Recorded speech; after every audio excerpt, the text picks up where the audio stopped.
as I was saying about the border question. Ah, yes. Just a matter of detail, mere formalities. Strawberries. Do you remember those cheap breakfasts that somehow tasted better than anything fancy? The kind of meals that came from cereal boxes, cast iron skillets, or straight out of a can but still managed to fill the kitchen with comfort. From buttered toast with cinnamon sugar to Pop-Tarts pulled sizzling from the toaster, these were the foods that shaped mornings for generations.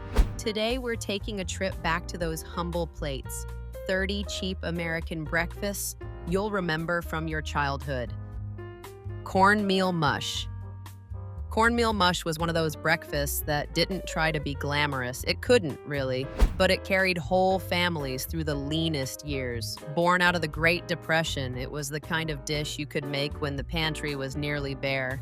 Cornmeal was cheap, sturdy, and forgiving, and when boiled with water, it transformed into something filling enough to get you through a day of farm work or school. If there was a splash of milk on hand, you added it for creaminess. If not, the water did just fine. For many families, this simple porridge was breakfast, lunch, and sometimes dinner too. The preparation was straightforward. Stir cornmeal into boiling liquid until it thickened into a heavy porridge. You could eat it warm with a little sugar or syrup if you were lucky enough to have some, or keep it savory with a pat of butter and a sprinkle of salt. But the real magic happened the next day when the cooled mush firmed into a loaf that could be sliced and fried. A hot skillet and a little oil turned yesterday's mush into golden, crispy-edged slabs that were crisp outside, creamy inside, and deeply satisfying in their own humble way. For kids who grew up on it, cornmeal mush has a complicated kind of nostalgia. Some remember it fondly as the taste of Grandma's kitchen. Others remember vowing never to touch it again once they were old enough to buy their own groceries. Still, it's impossible not to respect a dish that kept so many people fed with so little. These days, you'll find fried polenta cakes on fancy brunch menus, dressed up with herbs and sauces and price tags that would make a Depression-era cook laugh. But anyone who grew up with cornmeal mush knows the truth. It was never about being fancy. It was about resilience, resourcefulness, and a kind of quiet comfort only a humble dish can provide. Fried bologna and eggs. There's a certain sound that comes from a slice of bologna hitting a hot skillet, a sharp sizzle, followed by that irresistible curl at the edges. For many American families, especially in working-class towns, fried bologna and eggs was breakfast on repeat. Bologna was cheap, widely available, and durable in the fridge. It was the poor man's bacon, though plenty of folks would argue it deserved more respect than that. In the post-war years, when money was tight and meat prices were high, bologna became a kitchen hero, stepping in as the protein that stretched paychecks and filled bellies. Preparation was a ritual of its own. A slice or two went into the pan, often with little slits cut into the edges so they wouldn't bubble into a dome. Once browned and crisp, the slices developed a smoky, savory flavor that belied their humble origins. Add a couple of eggs, scrambled if you were rushed, sunny side if you had time to linger, and maybe a slice of white bread toast on the side, and you had a meal hearty enough to fuel a school day or a shift at the factory. The nostalgia of fried bologna and eggs is thick as the smell it left in the kitchen. For many, it was Dad at the stove on Saturday mornings, flipping slices with the same seriousness he reserved for grilling steaks. It was Mom's quick fix before sending kids off to school. It was comfort in its simplest form, salty, greasy, and undeniably satisfying. Nowadays, you'll see bologna rebranded on TikTok as artisan cured meat, turned into trendy sandwiches that cost $12. But no amount of food styling can erase its roots.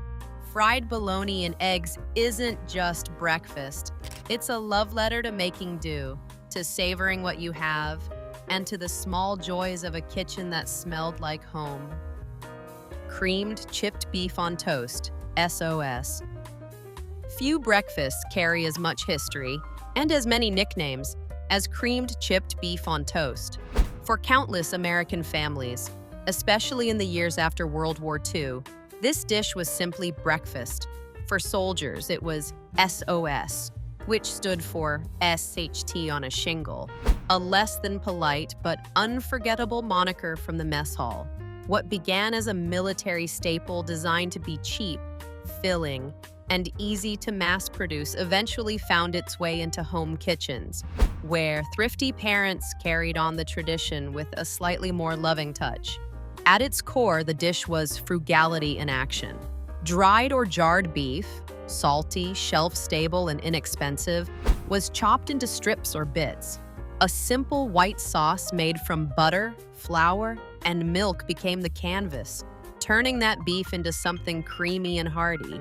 Ladled generously over toast, it was a stick-to-your-ribs kind of breakfast, salty enough to wake you up and heavy enough to keep you going until lunch. Kids might have groaned at the sight of it, but there was no denying that it filled stomachs without emptying wallets. The smell of that thick gravy simmering on the stove often brings a wave of nostalgia for those who grew up in the 1950s and 60s. Some remember it with affection, others with mild trauma, but everyone remembers it. It was a meal that spoke of practicality, of stretching a dollar, of feeding many mouths with few ingredients. These days, chipped beef on toast rarely shows up outside of diners or military reunions, yet it carries a strange dignity. In a world where avocado toast can cost more than a tank of gas, SOS feels almost rebellious. It's a reminder that sometimes the most memorable meals aren't the fanciest, but the ones born of necessity, and maybe a little too much salt. Biscuits and gravy. There's a reason biscuits and gravy feels like a hug in food form. It was born out of necessity, but it stuck around because it tasted like comfort. In the lean years after the Civil War, when Southern families had little more than flour, lard, and milk in their kitchens, creative cooks learned to stretch every scrap. Biscuits could be whipped up quickly with just a handful of ingredients, and the drippings left behind from frying meat, if meat was even available, were transformed into a rich, peppery gravy. Out of thrift and survival came one of the most iconic American breakfasts. The beauty of biscuits and gravy is in its simplicity. A hot oven turned flour and fat into golden, flaky biscuits that were sturdy enough to soak up ladles of thick cream gravy. That gravy was often made from little more than pan drippings, flour, milk, and a generous hand with the black pepper. On good days, sausage was crumbled into the mix, giving it that savory punch. But even without it, the dish delivered warmth and fullness. It was cheap, quick, and endlessly adaptable. A meal that could feed a whole family before a long day in the fields. For many, the memory of biscuits and gravy is inseparable from family mornings. Grandma rolling dough with practiced ease, or dad stirring the skillet with one eye still half closed. The kitchen would fill with the smell of butter and pepper, and the meal itself often turned into a quiet ritual. No need for extravagance, just a plate of pure sustenance that felt like love. Today, biscuits and gravy have been elevated by brunch menus that add duck sausage or heirloom flowers, often with a price tag that makes your eyes water. But no matter how fancy it gets, nothing will ever taste quite as right as the version made in a well-worn cast iron skillet, poured steaming over a pile of homemade biscuits, and eaten at a crowded kitchen table. Canned hash with eggs, like Hormel's corned beef hash. Few sounds are as distinctive as the sharp schlop of canned corned beef hash sliding out of its tin, landing with a thud in a skillet. It wasn't glamorous, but for many American households, especially during and after World War II, it was a lifesaver. Born out of wartime rationing and the need for shelf-stable protein, canned hash became a pantry staple. Hormel's version, introduced in the 1950s, was a mix of corned beef, potatoes, and seasonings ready to be fried up in minutes. It was the definition of quick, cheap, and filling, which made it perfect for families on tight budgets. Cooking it was almost laughably simple. Open the can, dump the contents into a hot pan, and let it crisp. The magic happened when you left it alone long enough to develop that crunchy golden brown crust, because without it, hash was just a pile of mush. Eggs were the natural companion, cracked into the skillet or fried separately and served on top. Sunny side-up eggs spilling yolk over crispy hash turned a can of budget meat and potatoes into something that actually felt indulgent. For kids growing up in the 60s, 70s, or even 90s, canned hash was one of those breakfasts you didn't always admit to liking, but secretly craved. It was salty, greasy, and oddly comforting. The kind of thing that made Saturday mornings feel special, even if it came straight from a can. Parents loved it because it was affordable and required almost no effort. And kids loved it because, well, potatoes and beef fried in grease rarely disappoint. These days, corned beef hash has been rediscovered by diners and brunch spots, often served with poached eggs and a side of artisanal toast. But for those who grew up with the canned version, no amount of farm-to-table plating can replace the nostalgia of scraping the last crispy bits from the skillet while the kitchen still smelled like fried hash and strong coffee. Canned hash with eggs, like Hormel's corned beef hash. Few sounds are as distinctive as the sharp schlop of canned corned beef hash sliding out of its tin, landing with a thud in a skillet. It wasn't glamorous, but for many American households, especially during and after World War II, it was a lifesaver, born out of wartime rationing and the need for shelf-stable protein. Canned hash became a pantry staple. Hormel's version, introduced in the 1950s, was a mix of corned beef, potatoes, and seasonings ready to be fried up in minutes. It was the definition of quick, cheap, and filling, which made it perfect for families on tight budgets. Cooking it was almost laughably simple. Open the can, dump the contents into a hot pan, and let it crisp. The magic happened when you left it alone long enough to develop that crunchy golden brown crust, because without it, hash was just a pile of mush. Eggs were the natural companion, cracked into the skillet or fried separately and served on top. Sunny side-up eggs spilling yolk over crispy hash turned a can of budget meat and potatoes into something that actually felt indulgent. For kids growing up in the 60s, 70s, or even 90s, canned hash was one of those breakfasts you didn't always admit to liking, but secretly craved. It was salty, greasy, and oddly comforting. The kind of thing that made Saturday mornings feel special, even if it came straight from a can. Parents loved it because it was affordable and required almost no effort. And kids loved it because, well, potatoes and beef fried in grease rarely disappoint. These days, corned beef hash has been rediscovered by diners and brunch spots, often served with poached eggs and a side of artisanal toast. But for those who grew up with the canned version, no amount of farm-to-table plating can replace the nostalgia of scraping the last crispy bits from the skillet, while the kitchen still smelled like fried hash and strong coffee. Grits with butter or syrup. Grits may not look like much in the bowl, just a steaming mound of ground corn simmered into porridge. But for generations of Americans, especially in the South, they were the breakfast that stuck to your ribs and carried you through the day. Born out of Native American cooking traditions and embraced by working families who needed something cheap and filling, grits became the kind of dish that showed up everywhere. Farm tables at dawn, school cafeterias, and eventually even roadside diners with formica counters. When money was tight, a bag of grits stretched for weeks, and that mattered more than presentation. The preparation was simple. Boil water, stir in grits, and cook them low and slow until they turned creamy. From there, the toppings told the story of your household. If you were lucky, there was a pat of butter melting into the steaming bowl, or maybe even a drizzle of cane syrup that turned it into a sweet, stick-to-your-spoon kind of breakfast. On leaner days, it might just be salt and pepper, but the effect was the same: warm, hearty, and comforting. For many Southerners, grits are wrapped in memory. Grandma stirring the pot while humming in the kitchen, or Dad eating them in silence before heading off to work. School kids remember cafeteria trays with little paper cups of grits that somehow managed to glue themselves to the spoon.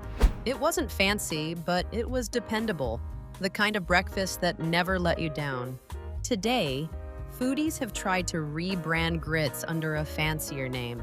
Polenta upscale restaurants serve them with shrimp, parmesan, or wild mushrooms, and suddenly the price tag jumps to 20 bucks.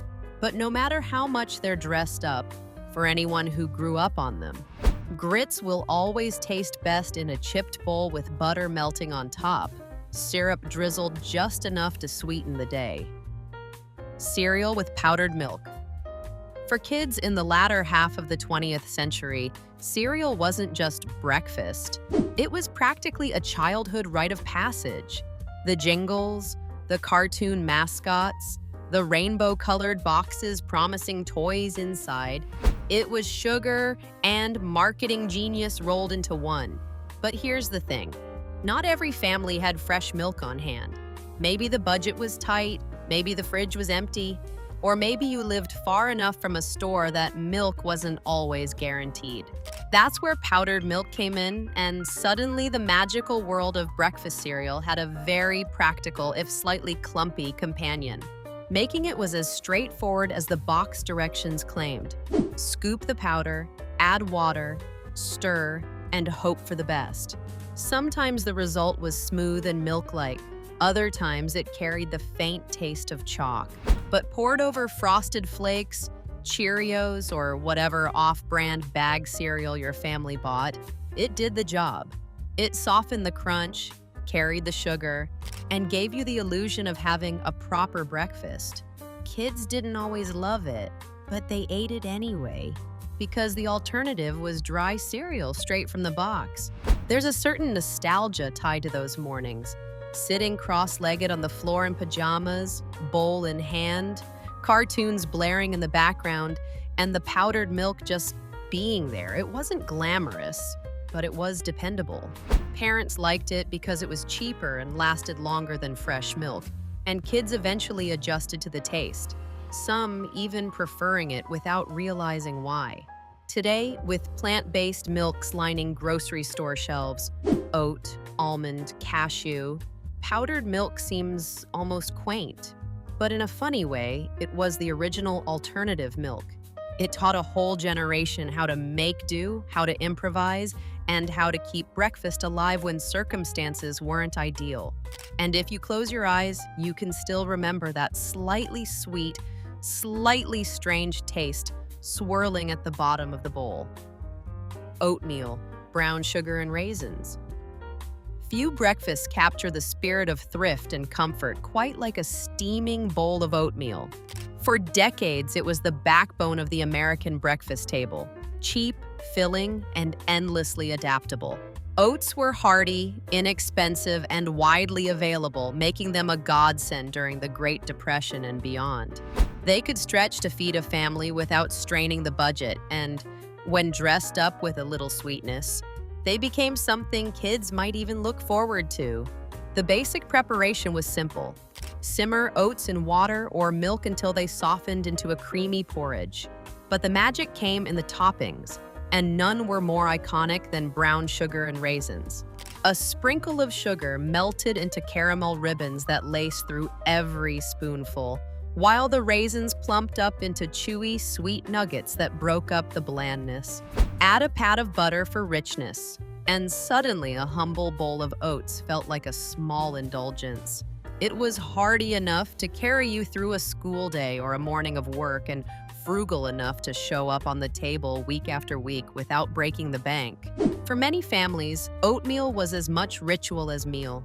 Kids waking to the smell of it bubbling on the stove, parents urging just one more spoonful, and the inevitable debate about whether raisins actually belonged in the bowl. Some loved the bursts of sweetness. Others picked them out with surgical precision, leaving a sad little pile on the side. Either way, it was part of the experience. Today, oatmeal has been rebranded by wellness culture as overnight oats, dressed up in mason jars with chia seeds, almond butter, and Instagram filters. But at its core, it's still the same dish that warmed countless kitchens: oats, a little sugar, a handful of raisins, and the comfort of something simple, cheap, and quietly nourishing. Spam and eggs. If ever there was a breakfast that embodied both resilience and creativity, it's Spam and eggs. Born out of wartime necessity, Spam became a household name during World War II, when fresh meat was scarce and canned goods kept soldiers and civilians alike fed. Its pink, gelatinous block wasn't exactly glamorous, but it was cheap, lasted forever on the shelf, and fried up into something surprisingly tasty. After the war, Spam didn't disappear.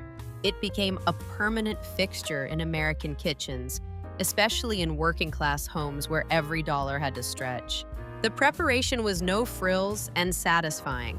A slice or two of Spam went into a hot skillet, its edges sizzling and crisping into a salty, savory treat. Alongside it, eggs were cracked and cooked any way you liked: scrambled, sunny side up, or fried hard to match the Spam's crispness. Paired together on a plate with maybe a slice of toast, Spam and eggs became the kind of breakfast that filled you up quickly and cheaply, with flavors that were bold enough to stick in your memory. For many families, Spam and eggs wasn't just food, it was tradition. Kids remember the sound of the can opener, the soft plop as the meat slid out, and the way the kitchen filled with the smell of frying Spam. In Hawaii, it became so beloved that it worked its way into the culture itself. Think Spam musubi, or entire McDonald's menus featuring Spam breakfast platters. On the mainland, it was more humble but no less memorable, showing up on Saturday mornings or rush school dates when there wasn't time for fuss. Today, Spam has experienced a surprising renaissance.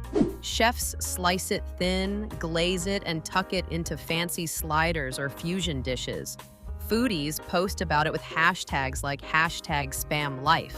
But no amount of rebranding can erase its roots. A simple, salty, economical breakfast paired with eggs that reminded families that frugality could still taste good. For those who grew up on it, Spam and eggs will always taste like resourcefulness served with a side of nostalgia. Pancakes from scratch.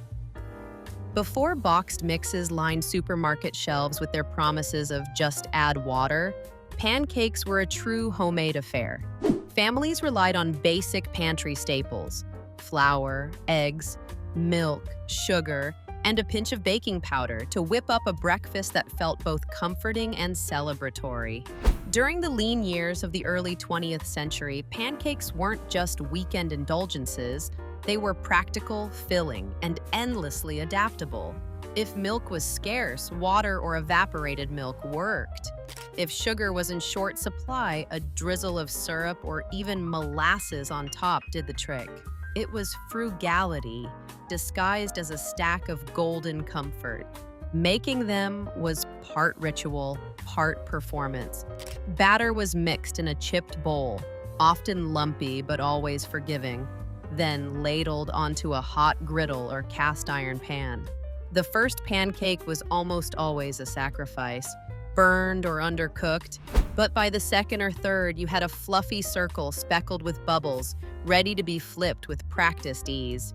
Kids hovered nearby, waiting for their turn to claim the funny-shaped one that broke apart, while parents stacked the rest high on a plate at the center of the table. For many, pancakes from scratch carry the memory of slow Saturday mornings, of kitchens buzzing with chatter and the sweet smell of butter browning on the griddle. They were the breakfast of birthdays, of holidays, of any day that needed just a little extra joy. Even without fancy toppings, those stacks symbolized abundance, proof that simple ingredients could be turned into something worth gathering around. Today, pancakes appear on diner menus, frozen in supermarket aisles, and dressed up at brunch spots with berries, mascarpone, and price tags that would shock earlier generations. But the heart of the dish hasn't changed. Pancakes from scratch still whisper the same lesson. that the best things often come from the humblest beginnings, one ladle of batter at a time? French toast with stale bread. French toast, despite its name, was never about fancy French cuisine. It was about survival. Known for centuries as a way to rescue stale bread from the trash bin, it found its way into countless American kitchens during hard times when wasting food simply wasn't an option. By the time it became a childhood staple in mid-century households, it carried both practicality and indulgence in equal measure. Families who couldn't afford to throw out day-old loaves discovered that with a little milk, an egg, and a hot pan, yesterday's bread could become tomorrow's breakfast. The method was almost meditative. Thick slices of bread, often white sandwich bread past its prime, were dipped in a mixture of eggs, milk, sugar, and a touch of cinnamon if you had it. Then into the skillet they went, sputtering in butter until the edges crisped and the centers puffed. The result was golden custardy slices that felt luxurious even when the ingredients were humble. A dusting of powdered sugar or a drizzle of syrup transformed them into a dish that looked far grander than it cost.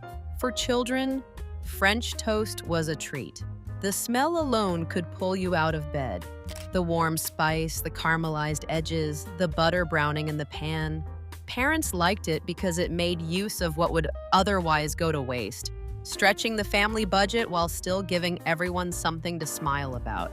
For many, French toast became synonymous with weekends, holidays, or special mornings when life slowed down just enough to savor a second cup of coffee. Today, French toast has been gussied up in brunch culture, made with brioche, stuffed with cream cheese, or drenched in berry compote. But for those who grew up with a simpler version, nothing quite compares to the charm of stale bread transformed into golden perfection. It was never just breakfast. It was proof that even the scraps could be turned into something memorable. Cinnamon toast, white bread plus sugar plus butter. Sometimes the simplest breakfasts are the ones that stick with us the most, and cinnamon toast is proof of that. Long before artisanal bakeries and $6 lattes, families across America were toasting plain white bread, slathering it with butter, and dusting it generously with cinnamon and sugar. It was quick, cheap, and required nothing more than pantry staples most households already had on hand. In times when boxed cereal was a luxury or milk was running low, cinnamon toast was the sweet stand-in that never failed to satisfy. Making it was almost child's play. You popped a slice of bread in the toaster, or if you were old school, under the broiler. Then spread it with softened butter until every corner glistened. The magic came with the topping, a mix of sugar and cinnamon that melted into the butter, creating a crackly crust of sweetness that crunched with every bite. Some families swore by sprinkling it on before toasting, so it baked into the bread itself, while others insisted on adding it after for that grainy sugar sparkle. Either way, it felt like dessert disguised as breakfast. For many kids, cinnamon toast was the highlight of sleepy weekday mornings, or the treat waiting after a Saturday sleep-in. It was easy enough for older siblings to make for younger ones, and forgiving enough that even the least kitchen-savvy parent could manage it. The smell alone, warm bread, caramelized sugar, a whisper of spice, was enough to pull everyone into the kitchen. Today, cinnamon toast occasionally makes a comeback on social media, with people sharing secret recipes that are really just butter, sugar, and spice on bread. But for those who grew up with it, no tutorial is needed. Cinnamon toast wasn't about technique or presentation. It was about the joy of turning the most ordinary ingredients into something that felt indulgent, a reminder that comfort often lives in the simplest bites. Applesauce with toast. Applesauce with toast might sound more like a sick day meal than a hearty breakfast, but for many American families, it was a quiet staple, especially when times were lean. It wasn't flashy, and it certainly wasn't the kind of breakfast you'd brag about to your friends at school, yet it carried with it a kind of gentle practicality. A jar of applesauce was cheap, shelf-stable, and stretched far. A loaf of bread could be toasted in minutes. Put the two together, and you had something soft, sweet, and surprisingly filling. The kind of breakfast that didn't break the bank but still felt like care. The preparation was as simple as it gets. Slice of bread, browned just enough in the toaster, spread with a layer of applesauce. Some families preferred it cold, others warmed the applesauce for a touch of comfort, especially on chilly mornings. It was a dish that adapted itself to all ages. Gentle enough for toddlers just learning to eat solids, easy on the stomach for grandparents, and convenient for parents trying to get everyone out the door. Add a sprinkle of cinnamon if you were feeling fancy, and suddenly you had a breakfast that leaned toward cozy. For many, the memory of applesauce with toast is tied to childhood kitchens. Those mornings when milk had run out or the grocery trip hadn't happened yet, but breakfast still needed to be served. It wasn't glamorous, but it was dependable. And sometimes, that's all a family needed. Today, applesauce is more likely to be found in snack pouches marketed to kids or baked into muffins than spread on toast. Still, the pairing carries a nostalgia all its own. It speaks to a time when breakfast didn't have to be complicated, just resourceful. Applesauce with toast may not win any culinary awards, but it remains a gentle reminder that even the simplest foods can feel like love. Peanut butter on crackers or bread.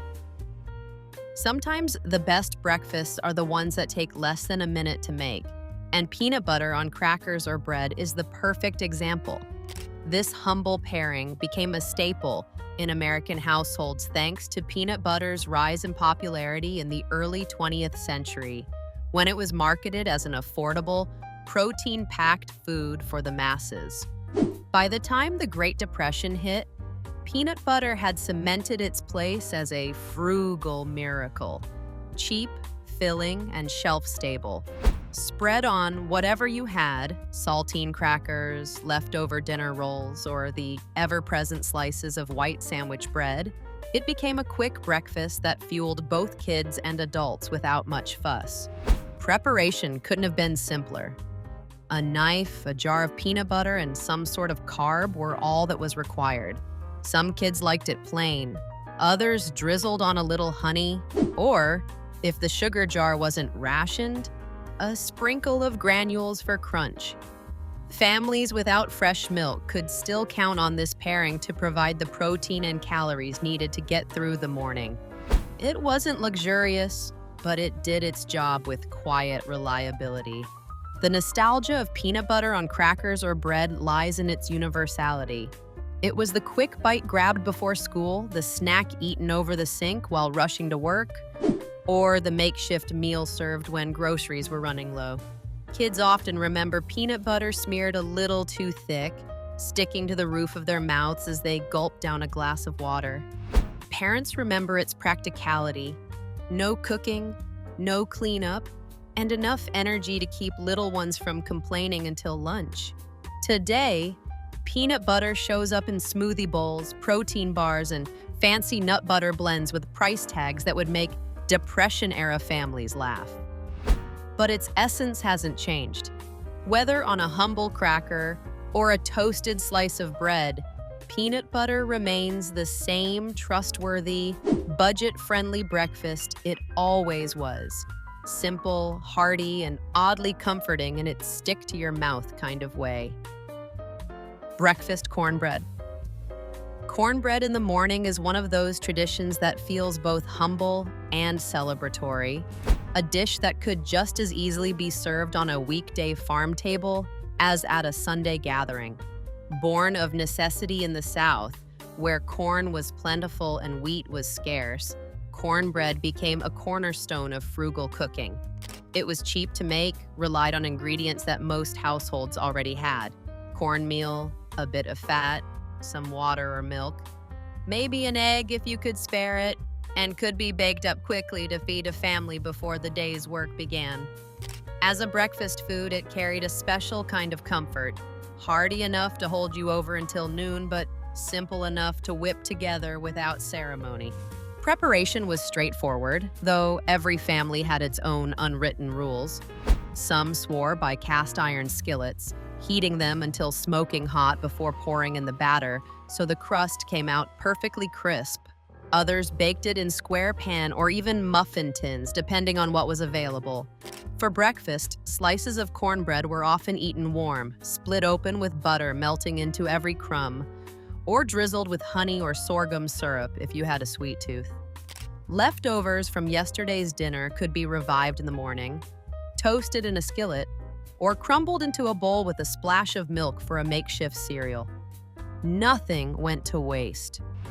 For many families, the memory of breakfast cornbread is inseparable from the rhythm of daily life. Grandma's skillet seasoned by decades of use, the smell of cornmeal and butter filling the kitchen, kids grabbing slices on their way out the door. It wasn't flashy, but it was nourishing in every sense of the word. And today, cornbread appears everywhere, from soul food restaurants to farm-to-table brunch menus, sometimes dressed up with jalapenos, cheddar, or artisanal butters. But at its core, breakfast cornbread hasn't changed. It still embodies resilience and resourcefulness, proof that a handful of humble ingredients can create something that tastes like home. Johnny Cakes, Rhode Island / New England.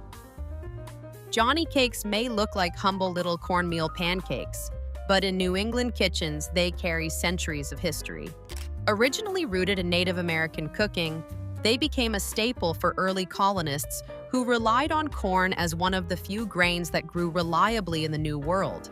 By the 18th and 19th centuries, Johnny Cakes had firmly embedded themselves into Rhode Island and coastal New England food culture, feeding sailors, farmers, and families alike. Unlike the fluffy buttermilk pancakes most people picture today, Johnny Cakes were sturdier, chewier, and meant to sustain rather than dazzle. The ingredients were as simple as survival demanded: stone-ground white cornmeal, water, and a pinch of salt. Some families added milk for richness if it was available, but at their core, Johnny Cakes were frugal on a griddle. The batter was spooned onto a hot pan, cast iron if you had it, and cooked slowly until crisp at the edges and golden throughout. Served plain, they could be eaten with butter or molasses, but at breakfast, they often leaned sweet, paired with maple syrup or jam when fortune allowed. For generations, Johnny Cakes weren't just food, they were memories. Families in Rhode Island remember them as a regional marker, the kind of dish you'd find at church breakfasts, community gatherings, or tucked into an early morning meal before a long day of work. Kids might not have loved them as much as sugary boxed cereal, but they learned to appreciate their heartiness and the way a couple of cakes could keep you satisfied for hours. Today, Johnny Cakes are something of a heritage food, celebrated at fairs and food festivals, often touted as a taste of tradition. Modern cooks sometimes dress them up with butter pats, local honey, or fresh fruit, but their essence hasn't changed.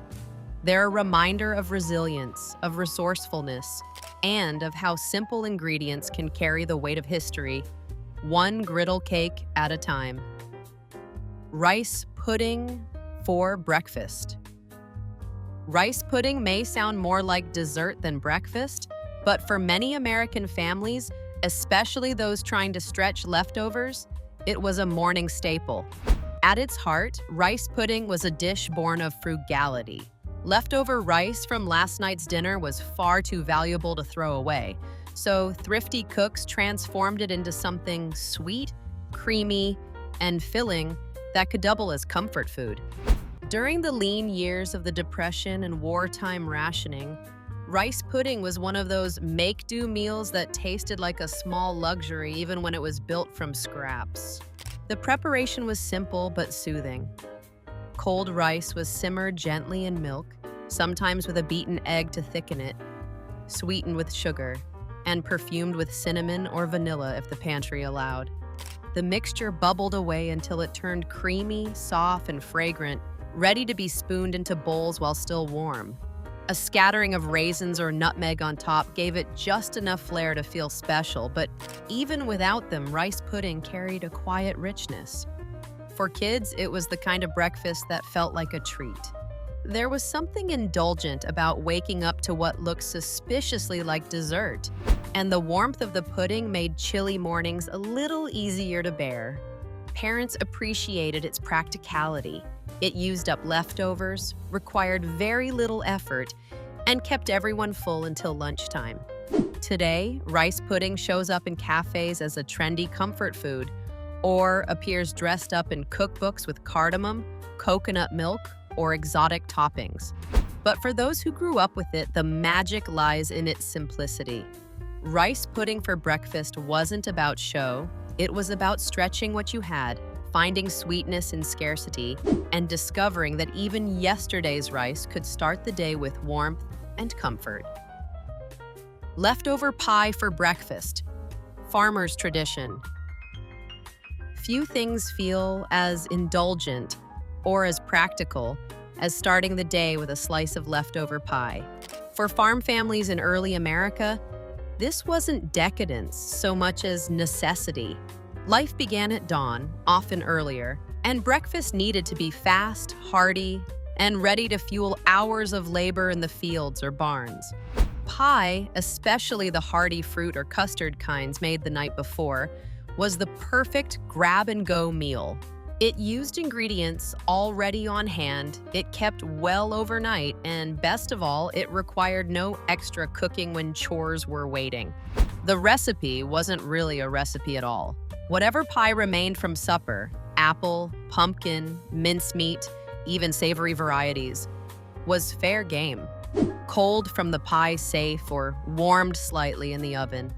A wedge was set on a plate, maybe accompanied by a cup of strong coffee or fresh milk. It was filling, portable if necessary, and gave just enough sweetness to start the day on a note of comfort. For families working with what they had, pie for breakfast wasn't about spoiling anyone. It was about not wasting food and keeping the morning simple. For children, leftover pie for breakfast was a secret delight. It felt like breaking the rules, like sneaking dessert in plain sight with no scolding attached. Parents may have seen it as purely practical, but kids knew it was special, a memory that stuck long after the chores were done. And today, the idea of eating pie for breakfast almost feels rebellious, yet it's quietly resurging. Food writers tout pie for breakfast as an underrated joy, while cafes serve quiches and rustic tarts that echo the same tradition. Still, nothing compares to the old-fashioned version, a slab of yesterday's pie on a farmhouse table, eaten quickly before the day's work began. It wasn't just breakfast. It was a reminder that sometimes practicality and pleasure are one and the same. Egg in a hole, toad in the hole. Egg in a hole, sometimes called toad in the hole, or even the more mysterious one-eyed Jack, is the kind of breakfast that feels like magic when you're a kid. A single slice of bread, a little butter, and one egg, ingredients so ordinary they almost disappear in the pantry, get transformed into something that looks playful, tastes indulgent, and somehow manages to be frugal at the same time. Families discovered this trick long before TikTok ever tried to claim it as a hack. It was simple depression and wartime cooking.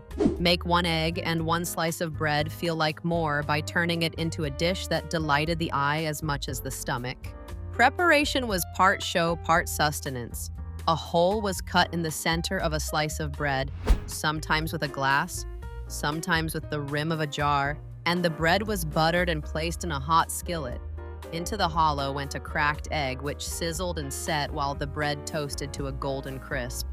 Some families flipped the whole thing, sealing the egg in on both sides, while others left the yolk runny so it spilled like sauce across the plate. The little bread circle cut out of the middle was often toasted alongside, a tiny bonus treat for whoever claimed it. The nostalgia of egg in a hole runs deep.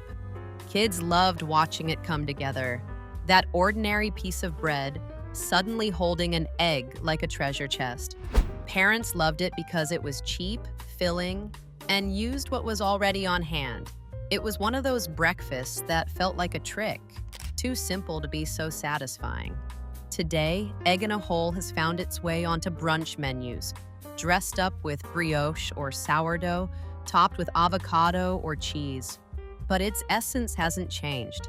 At its heart, it's still the same kitchen magic that turned a little into a lot, reminding us that sometimes the most memorable meals are born from creativity, thrift, and a touch of fun. Fried potatoes / home fries. Few breakfasts feel as hearty or as deeply American as a plate of fried potatoes, better known in diners as home fries. Born from thrift and necessity, this dish was the natural solution to leftover spuds from the night before. Potatoes were cheap, abundant, and endlessly versatile, making them a staple in households from the Great Depression onward. Rather than let yesterday's boiled or baked potatoes go to waste, families diced them up, tossed them in a skillet with fat or butter, and turned scraps into a golden, crispy breakfast that stretched the morning meal without stretching the budget.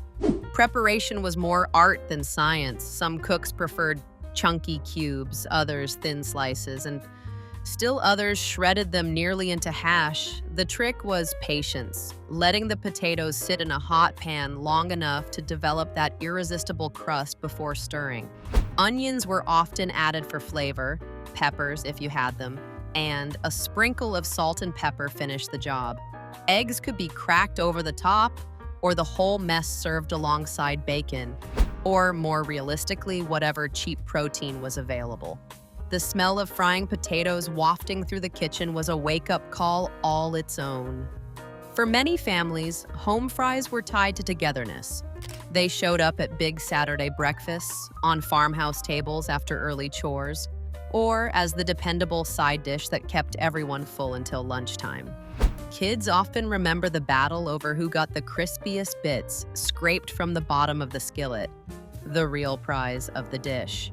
Today, fried potatoes remain diner royalty, often dressed up as skillet potatoes with herbs or served in cast iron skillets to justify a higher price. But no matter how they're plated, their soul hasn't changed. Fried potatoes are proof that frugality and flavor can go hand in hand, a reminder that sometimes the best breakfasts come from yesterday's leftovers made new again. Milk toast. Milk toast is one of those breakfasts that sounds almost too plain to be memorable, yet for generations it was a quiet staple in American kitchens. Born out of thrift and comfort, it was a way to make a meal out of two things nearly every household had on hand: bread and milk. For families during the Great Depression, wartime rationing, or lean farm years, milk toast offered warmth, calories, and a sense of care when there wasn't much else to give. The preparation was as simple as its name promised. Bread was toasted, sometimes soft and barely golden, other times crisp and browned, then placed in a bowl and covered with warm milk. Some cooks sweetened the milk with sugar or cinnamon, while others leaned savory with a pinch of salt and butter. The bread softened into the milk, creating something halfway between cereal and porridge. It was easy on the stomach, making it a common choice for young children, the sick, or anyone in need of gentle comfort. For many, milk toast evokes memories of childhood mornings, the kitchen filled with the faint smell of warm dairy and toasted bread. Parents served it not because it was glamorous, but because it was dependable and cheap. To a kid, it might have seemed boring compared to the sugar-laden cereals their friends ate. Yet, in hindsight, there's a nostalgia in the quietness of it, the way it felt like a hug in a bowl. Today, milk toast has mostly slipped from the mainstream, replaced by trendier breakfasts with fancier names and price tags. But in its simplicity, it almost feels ahead of its time. After all, what is milk toast but a deconstructed latte with bread on the side? For those who grew up with it, milk toast remains a reminder that even the humblest ingredients can carry love, warmth, and memory in every spoonful. Cottage cheese with fruit. Cottage cheese with fruit might not sound like the most glamorous breakfast, but for decades, it was a staple on American tables. Cheap, packed with protein, and endlessly adaptable, cottage cheese rose to prominence in the mid-20th century, especially during the 1950s and 60s diet craze. Health-conscious ads touted it as the miracle food for keeping trim, while frugal families embraced it simply because it was affordable and filling. Paired with fruit, fresh if you had it, canned if you didn't, it became a breakfast that was both practical and, in its own way, indulgent. Preparation required almost no effort. A scoop of cottage cheese was spooned into a bowl, then topped with peaches, pineapple, pears, or berries. In homes where fresh fruit was a luxury, canned fruit cocktail was the go-to, its syrup seeping into the tangy curds of the cheese. The contrast of creamy, savory cottage cheese with the sweetness of fruit created a surprisingly satisfying balance. And for kids, it often doubled as dessert masquerading as breakfast. For many, the nostalgia of cottage cheese with fruit lies in its simplicity. It was the quick meal mom could put together in minutes before school, or the light breakfast grandparents swore by well into their later years. It carried a kind of wholesome 1950s diner charm, often served in glass dessert cups or small bowls that made it feel a touch more special than it really was. Today, cottage cheese has found new life in the world of high-protein diets and TikTok recipes. Blended into smoothies, spread on toast, or paired with fresh berries, it's suddenly trendy again, though with price tags far higher than the modest cartons of the past. Still, at its core, cottage cheese with fruit remains the same. A thrifty, nourishing breakfast that has managed to bridge generations, one simple bowl at a time. Powdered donuts, store-bought, 7-Eleven style. Powdered donuts are proof that breakfast doesn't always need to be sensible to be memorable. For kids growing up in the latter half of the 20th century, that small, waxy bag or plastic sleeve of white-dusted donuts was pure magic. They weren't fancy, they weren't homemade, and they certainly weren't healthy, but they were cheap, accessible, and just sweet enough to feel like a treat. For parents hustling to get kids out the door, grabbing a pack from the corner store or tossing one into a lunchbox was the ultimate shortcut. The recipe, of course, was outsourced to factories, little rings of fried dough rolled in a generous snowfall of powdered sugar that clung to your fingers, your face, and your clothes, no matter how careful you tried to be. Eating them was an event in itself. One bite and you had a mouthful of soft, cakey sweetness. One exhale and you risked a powdered sugar cloud decorating your shirt. For kids, this messiness was part of the joy. Powdered donuts were less about sustenance and more about childhood rebellion disguised as breakfast. They were the treat you begged for at gas stations, the bag passed around on long car rides, or the quick fix devoured before Saturday morning cartoons. Parents may have rolled their eyes at the sugar rush that followed, but for kids, they were proof that sometimes breakfast could be fun. Today, powdered donuts still linger on store shelves, though they compete with fancier pastries and overpriced cafe confections. And yet, there's something timeless about them. No trendy cronut or gluten-free scone can quite replace the nostalgic joy of tearing open that bag and dusting yourself in sugar before 8 a.m. Powdered donuts may not have been balanced or nutritious, but they were affordable, accessible, and above all, unforgettable. Scrapple, Pennsylvania Dutch. Scrapple is one of those breakfasts that divide people instantly. You either grew up loving it or you raise an eyebrow the moment you hear what's in it. Born from the Pennsylvania Dutch tradition of nose-to-tail cooking, Scrapple was frugality in its purest form. Farmers couldn't afford to waste a single part of the hog after butchering, so all the leftover bits, offal, trimmings, and scraps were simmered with cornmeal, flour, and spices until they formed a thick loaf. Once cooled, it was sliced and fried into golden brown slabs that were crisp on the outside, tender inside, and packed with savory flavor. Preparation was simple but satisfying. A well-seasoned cast iron skillet was essential. Slices of scrapple were laid down to sizzle until their edges crisped and popped. Some people ate it plain, others topped it with ketchup, apple butter, or even maple syrup. However it was dressed, scrapple offered a hearty, stick-to-your-ribs start to the day. The kind of meal that fueled long hours of farm work without costing more than a few pennies worth of cornmeal. For those who grew up with it, scrapple is inseparable from family kitchens and diner counters in Pennsylvania, Delaware, and Maryland. It was the dish that grandparents swore by, the breakfast special scrawled on chalkboards at small-town diners, and the kind of food that made you feel rooted in tradition. For kids, the name alone sometimes provoked skepticism, but one bite of that crispy crust usually won them over. Today, scrapple remains a regional treasure, celebrated at food festivals and defended fiercely by those who love it. Outside its home territory, it's often misunderstood or even mocked, but within the Mid-Atlantic, it's a badge of culinary pride.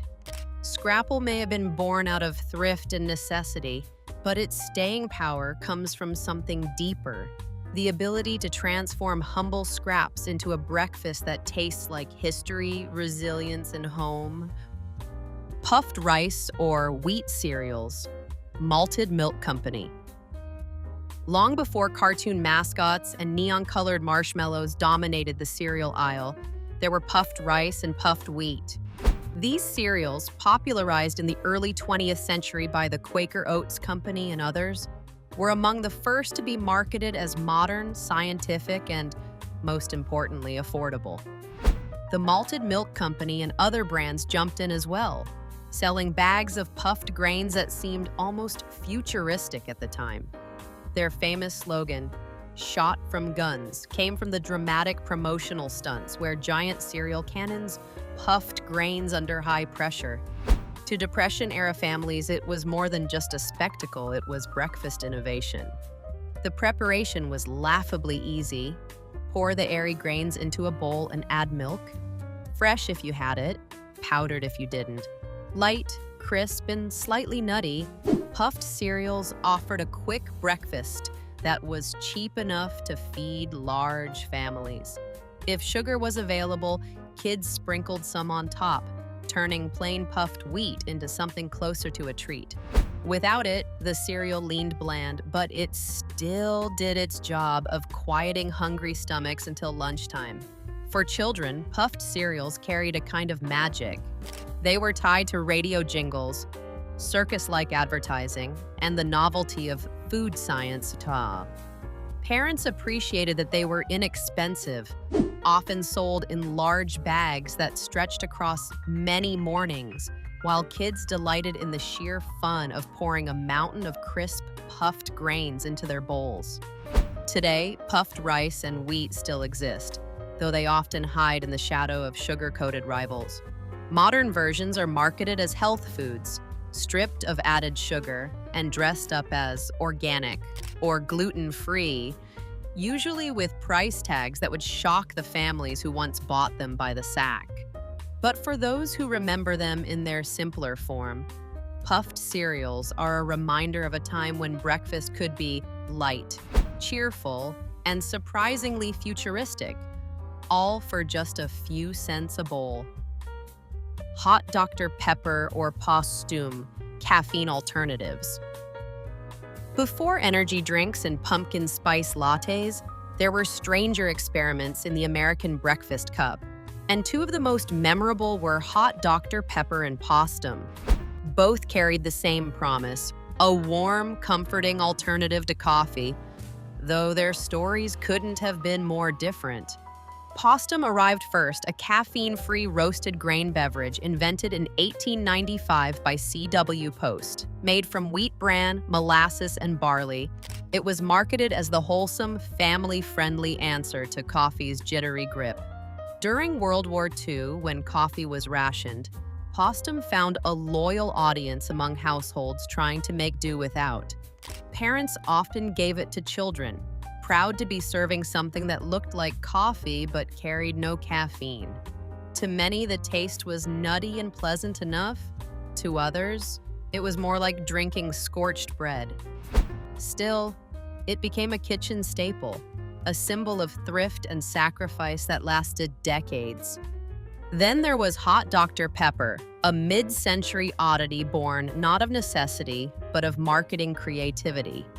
In the 1960s, the soda company promoted the idea of heating their soft drink, pouring it over a slice of lemon, and serving it steaming in a mug. The goal was to turn a summer refreshment into a year-round beverage. And surprisingly, it caught on, especially in the South. Sweet, citrusy, and oddly spiced, it became a quirky winter tradition for some families. Proof that even a soda could double as a breakfast drink if you were imaginative enough. For kids and adults alike, these drinks carried a mix of novelty and practicality.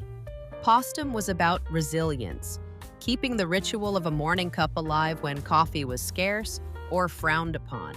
Hot Dr. Pepper was about fun, a sugary twist on a familiar favorite that made cold mornings more bearable. Today, Postum still has a small cult following, while Hot Dr. Pepper survives as a retro curiosity revived by food bloggers every winter.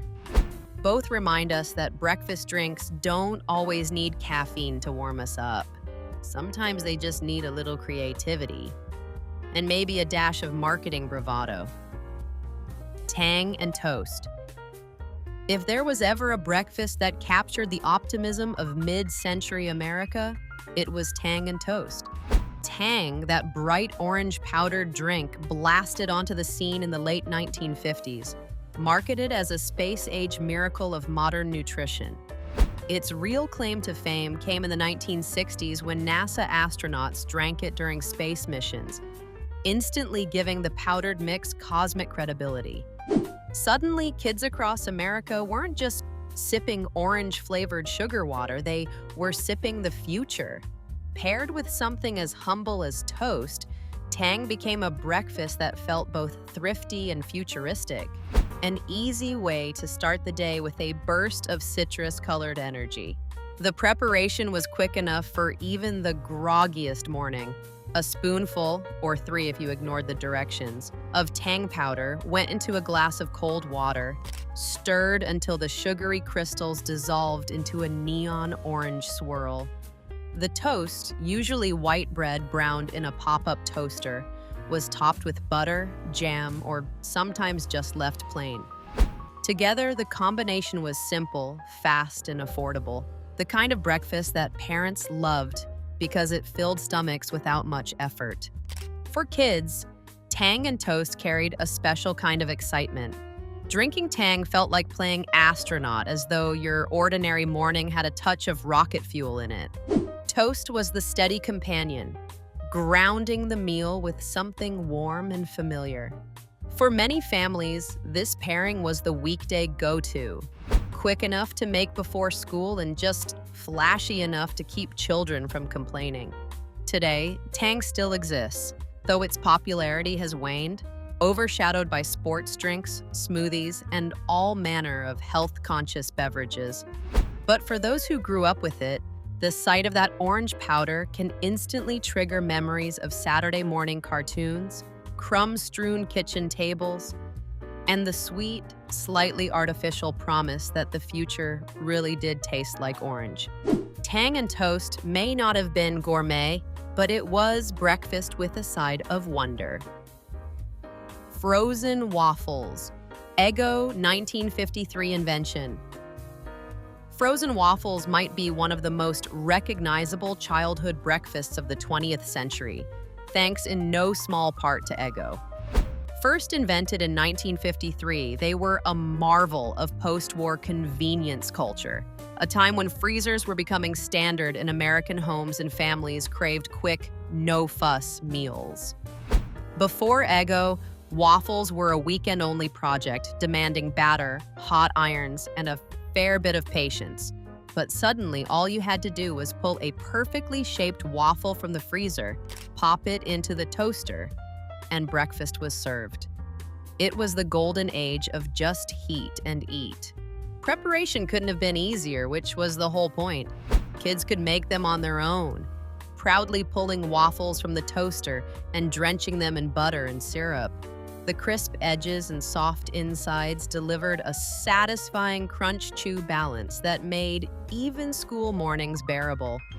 And of course, there was the ritual chant from the iconic commercials, "Lego my Eggo," a slogan that somehow turned breakfast into a cultural moment. The nostalgia of frozen waffles is layered with memory. Syrup dripping across plastic plates, sticky fingers as you tried to eat them without a fork, or the rare thrill of chocolate chip or blueberry varieties making it into the shopping cart.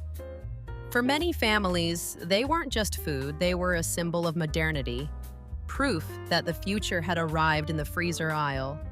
Today, frozen waffles still line grocery shelves, but they've also been rediscovered by pop culture, most famously through Stranger Things, where Eleven's love for Eggos brought them back into the spotlight.